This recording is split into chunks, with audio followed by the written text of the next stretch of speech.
Isang magandang araw. Magandang araw natin ngayon at masaya tayo at dumating na yung in-order nating shock ng motor sa Shopee.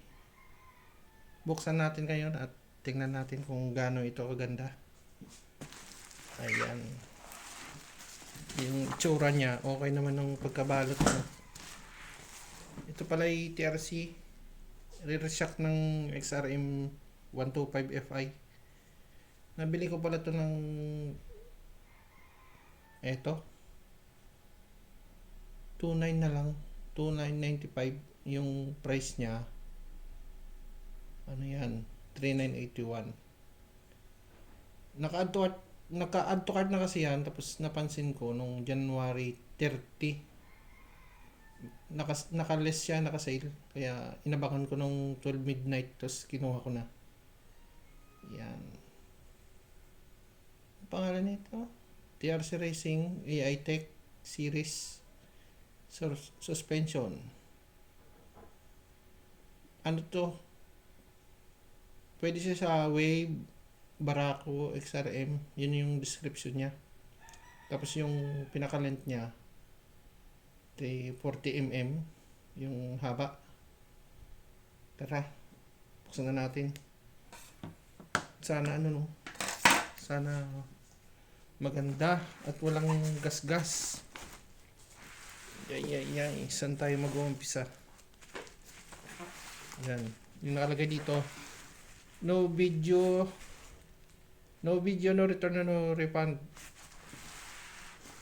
Hindi okay. Buksan natin. Paano ba ito? Hindi ko alam magbukas ah. Ito na lang. Hiwain natin. Ayan. Yung pagkabalot niya okay no. Medyo makapal na. Hindi maganda, hindi nila tinipid. Ang kulay nito black. Nakalimutan ko. Oops. Black ang kulay. Bali tatlo ang kulay nito. Yung yellow black, tapos yung silver black. White black ba yun? Silver. Yun lang inabot ko ng kutsilyo. Yan. Masaya tayo at mapapalitan na yung shock natin sa likuran ng XRM. Yung gamit ko, yung YSS.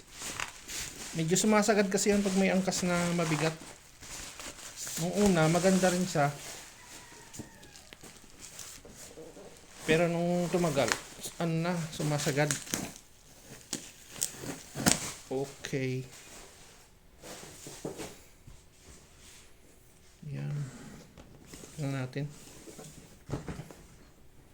TRC Racing AI Tech.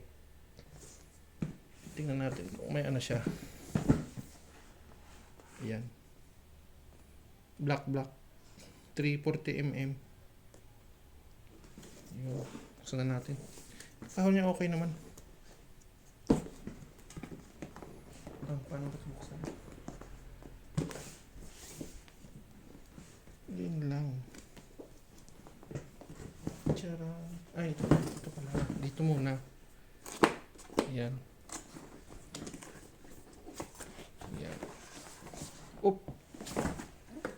Charan. Yun o. Tingnan natin.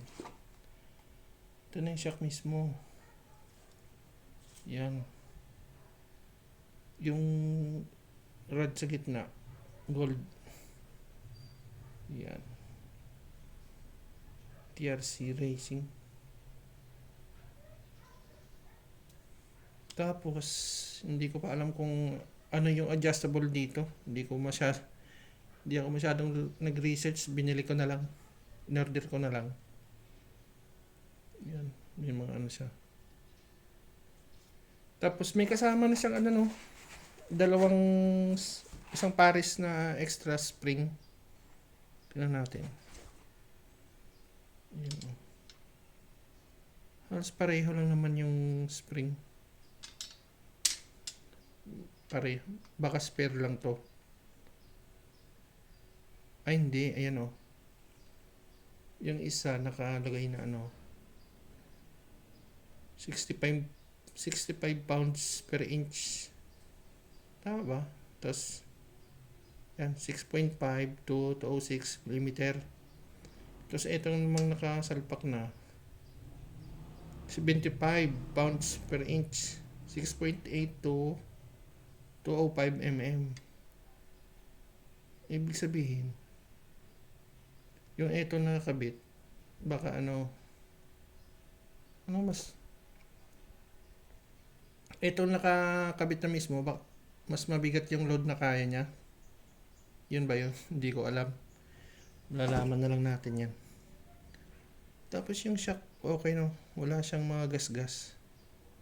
May mga review kasi doon na may gas-gas daw. Pero okay. Tapos wala rin siyang indication ng mga tagas ng langis. Yan. Ito. Okay rin. Pristine. Tapos yung isa, tingnan natin. Yan. Okay din. Okay siya. Medyo namahalan ako na ito ng 4,000 plus. Pero nung napansin ko, magsisale pala ng January 30, di kinuha ko na. Ito. Naluluwagan siya. Discoveryhin ko na lang to pagkatapos. Ayan. Ito yung mga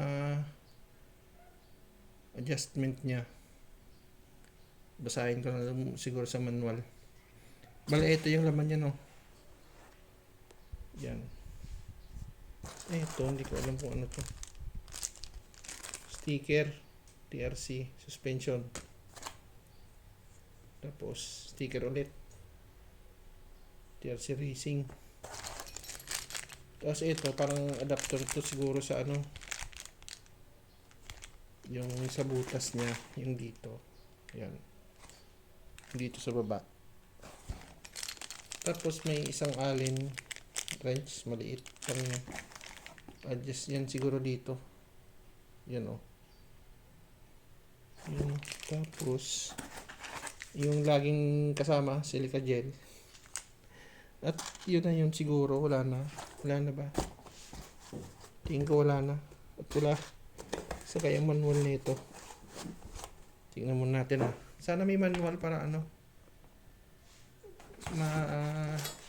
Gamay natin agad kung paano i-adjust. Ay. Wala siyang manual.